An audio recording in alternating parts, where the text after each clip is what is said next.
Bro, that relationship feels like a joke that's gone on too long. She's nowhere near my level. They laughed like hyenas circling something dying. My husband leaned back in his chair, chin high, soaking in their approval like sunlight. The clinking of glasses, the low jazz, the smell of whiskey, it all burned into me. I smiled. Calmly. Almost sweetly. Why wait a year? I said, tilting my head. Let's end it today. He blinked, still grinning, thinking I was bluffing. I wasn't. That was the last thing I said before I stood up, grabbed my purse and walked out, heels echoing across marble floors that once felt like home. My name is Marissa Hale, I'm 31. And if you think you know how this ends, stay tuned. Because sometimes, the cruelest thing you can give a man who underestimates you is the silence of your absence. Do you ever wonder how someone who claims to love you can talk about you like you're a burden? I drove with no destination, just headlights cutting through the wet night. The ring on my finger felt heavier than the car itself. By the time I reached the city limits, I'd already decided. No screaming, no tears, no public meltdown. My revenge would be quieter than his laughter, sharper than his pride. I checked into a hotel under my maiden name. The receptionist didn't even ask for ID. Maybe she saw the storm in my eyes. I sat on the edge of the bed and watched the city blink. A heartbeat of lights, fast and cruel. He didn't call. He didn't text. Of course not. He thought I'd crawl back like always. But then around midnight my phone lit up. New message, Ryan, his best friend. You don't deserve what he said. None of it. You've always been the one keeping him afloat. I stared at the screen, my breath catching. Another message followed. If you knew what he's been hiding, you wouldn't just walk away. You'd burn the whole thing down.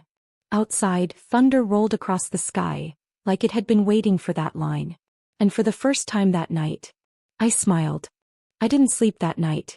The words, what he's been hiding, looped like a heartbeat I couldn't silence. By dawn, the rain had stopped, but the city still looked bruised, gray, swollen with secrets. Ryan's message sat unread in my notifications, daring me to open it again. He and my husband Ethan had been friends since college, the kind of friendship built on shared arrogance and half-truths. So if Ryan was breaking that code, it meant something serious. I finally typed, "What do you mean hiding?" He replied instantly, "Check the email I just sent you. But don't call him yet." The email subject, "You need to see this." Inside were screenshots.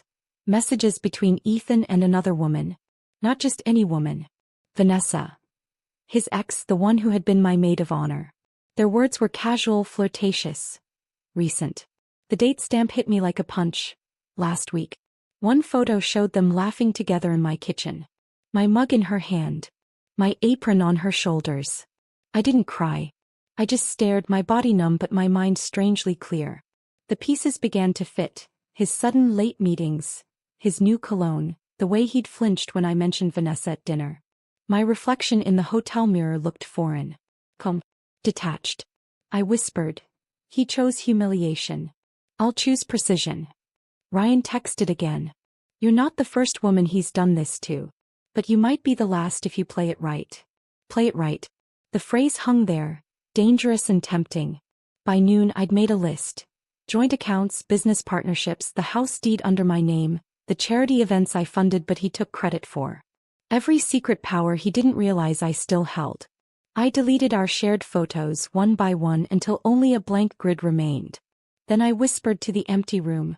You wanted a woman beneath your level? Let's see how far you fall without me. Outside, the city pulsed with noise again, horns, chatter, life moving on. But for Ethan Hale, time was about to stop. By the next morning, the air felt heavier, like the world itself was holding its breath. I hadn't spoken to Ethan, hadn't even opened his last message from 2 nights ago. But I could feel him starting to realize something was off. At 8:03 a.m. his text arrived. Where are you? Stop being dramatic. We can talk like adults. The same word he'd used when he called me immature for crying after catching him in a lie. I almost laughed. Instead, I forwarded the screenshots Ryan had sent. Every word, every photo, and simply typed. Here's your adult conversation. 10 minutes later he called. I didn't answer. I watched the screen vibrate until the light dimmed. Silence had power now and I was finally learning to use it. I opened my laptop and logged into our joint investment account, the one I'd built while he was busy building his ego. My name sat first on every document. I'd been the guarantor, the silent strength. Now that silence was shifting. I withdrew my shares. Cleanly. Wiggly. Without a trace of emotion. Then I transferred his name off the property lease for our penthouse. I had every right. The contract bore my initials, not his. The city outside hummed. Somewhere below, people were rushing to work, sipping coffee, starting their normal days. Mine had just begun too, but it wasn't normal anymore. Ryan called. This time I picked up. His voice was low, careful. He's losing it. Called me last night, said you embarrassed him in front of the guys. Did I? I said quietly. Or did he do that himself? Ryan hesitated. You know, Marissa, if you really want to destroy him, you don't have to shout. Just make him invisible. Invisible. The word sank into me like a seed finding soil. That was it. Not revenge through chaos, revenge through erasure. As I closed my laptop, I could already picture Ethan's face when he'd realized the empire he bragged about had one silent architect. And she just walked away. The next morning I packed a small box, not for drama, only practicality. 3 shirts, the old photograph of us at the coast which I kept out of spite, and the velvet ring box I'd never opened since the fight. I left the box at the reception with a note, for Ethan, keeping things orderly. The clerk nodded as if she'd seen stranger exits. I moved through the city like someone rearranging furniture in a house that wasn't theirs. At the accountant's office I signed papers. At the bank I met a woman in sensible shoes who asked me about beneficiaries as if she'd been waiting for this exact conversation all her life. I answered calmly with the boring legal language of contracts and numbers. Later, a barista handed me coffee without asking my name. She squinted at me, then mouthed, "You look different." I touched my hair, the smell of the espresso burned my fingers. Small human things kept me anchored. Ethan sent another voice note, 3 seconds of breathing, then, "You can't do this." I left it unread. Let him keep the sound of himself pleading. I had taken his money, his title, and his place on paper. Now I wanted something subtler. Reputation. The charity gala next month was his public stage. His speech, his trophy smiles, his forced humility in front of donors who loved his name. I called the event coordinator, gave them a small, inconvenient detail about the keynote. A scheduling conflict they hadn't anticipated. I did not lie. I simply reminded them of an obscure clause in the donation agreement that required his presence be verified in writing. Suddenly his keynote was in limbo. At lunch, Vanessa's number flashed on my phone. My fingers hovered. Call her, expose her, make her sweat. The old me would have. The new me closed the call. Instead I texted one line. "We need to talk. Alone." She replied with a single emoji, a closed-mouth smile. That was the first decoy. That evening, while rifling through old files for a tax receipt, I found a receipt for a watch. Not mine. His handwriting on the back. For Ryan, thanks for everything. The watch brand I'd never liked. A tiny, cheap token of loyalty. I put it in my pocket. It felt absurdly heavy. Back at the hotel, the city spread below like a constellation of small, honest lights. I sat on the sill and watched them, thinking about how quickly trust becomes currency. My phone buzzed. A forwarded screenshot from Ryan. Ethan had already started calling people asking where I'd gone. One name at the bottom stopped me cold. Harrison Black, Trustee Mutual Fund Counsel. A small smile creased my face. I had the next step. I remembered Harrison Black, the polished attorney who'd once told Ethan, "Your wife's signature adds credibility." Credibility. That was me. The ghost behind his image. So I scheduled a meeting. Harrison arrived 20 minutes late, all charm and cologne. He smiled when he saw me. "Didn't expect you alone, Marissa." "I didn't expect to be invisible," I said. "But here we are." He hesitated, trying to read me. I opened my tablet, scrolling through the documents I'd quietly compiled. Tax filings, charitable grants, offshore transfers, all under Ethan's consulting firm. Except the trail led directly to our joint holdings. "I want my name off every paper that bears his debts," I said. Harrison's eyes flickered. "You realize what that means for him?" "Yes," I said softly. "That's the point."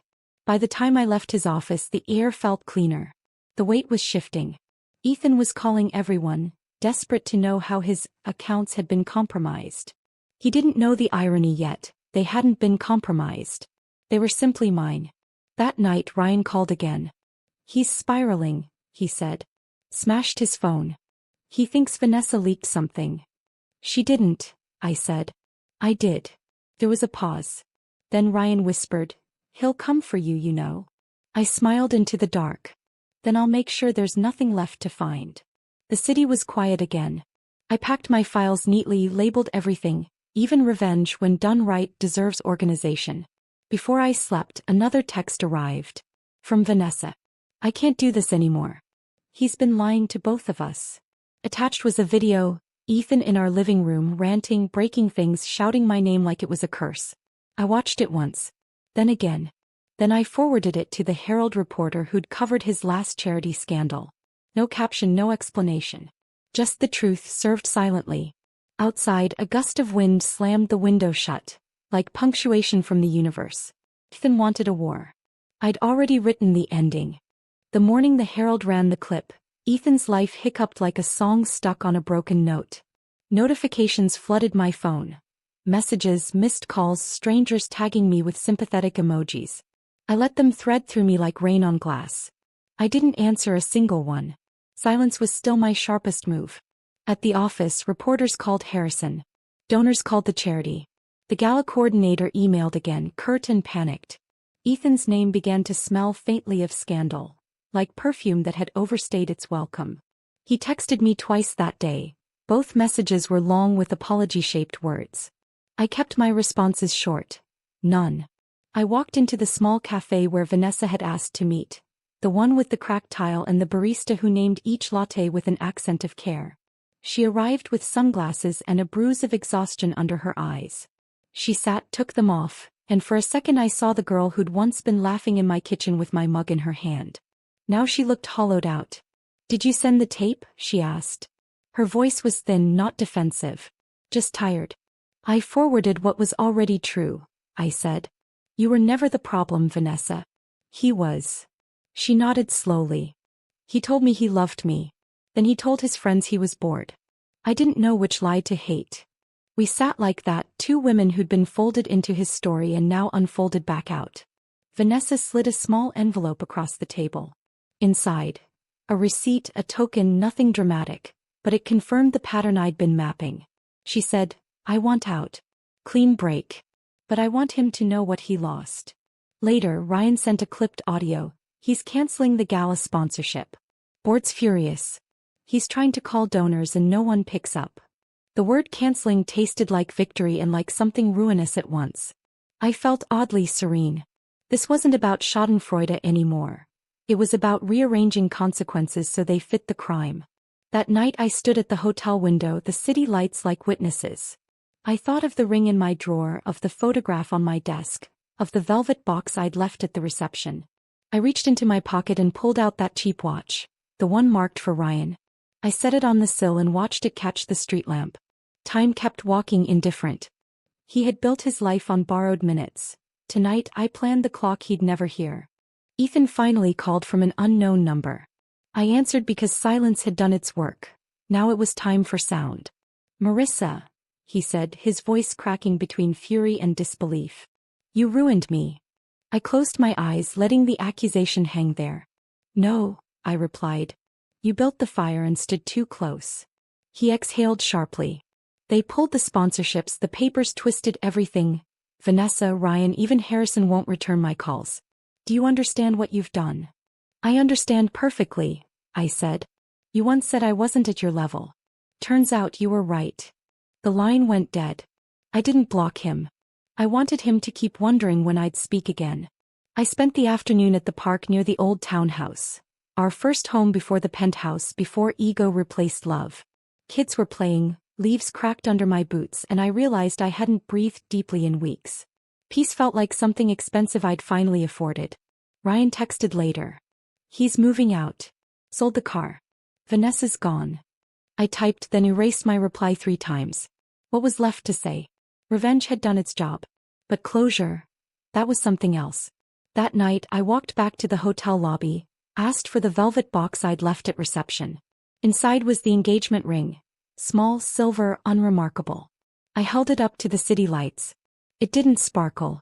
It just existed dull and honest. I left it on the counter with a note, "Return to sender." Back in my room, a message from Ryan blinked again. He's asking if you'll meet him tomorrow. Says he wants to talk. I stared at it for a long time.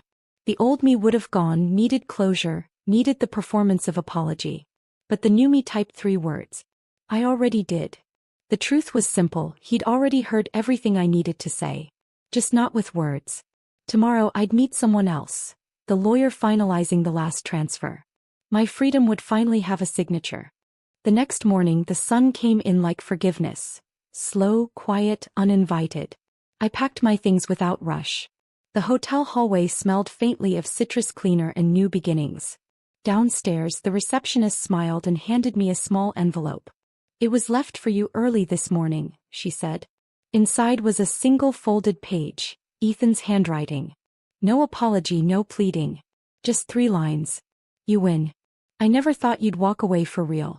Everything's gone. I don't even hate you, I envy you. E." I stood there for a long moment, the paper trembling between my fingers. Not from sadness, from release. Outside the world moved on. Horns, voices, life. I walked to the small cafe on 7th Street, the same one where I'd met Vanessa. The barista remembered me. "Decaf latte, right?" she said with a grin. I smiled back. "No," I replied. "Something stronger today." As I waited, I noticed a woman at the corner table crying quietly, scrolling through her phone, her ring still shining. I almost told her it gets better, that silence can be armor. But some lessons have to be lived, not borrowed. My phone buzzed again, this time from Harrison, the attorney. "All done. You're officially free and sole owner of all properties. Congratulations, Mrs. Hale." I stared at the screen, then typed. "Just Marissa now." When I stepped outside, a light breeze carried the city's noise like background music.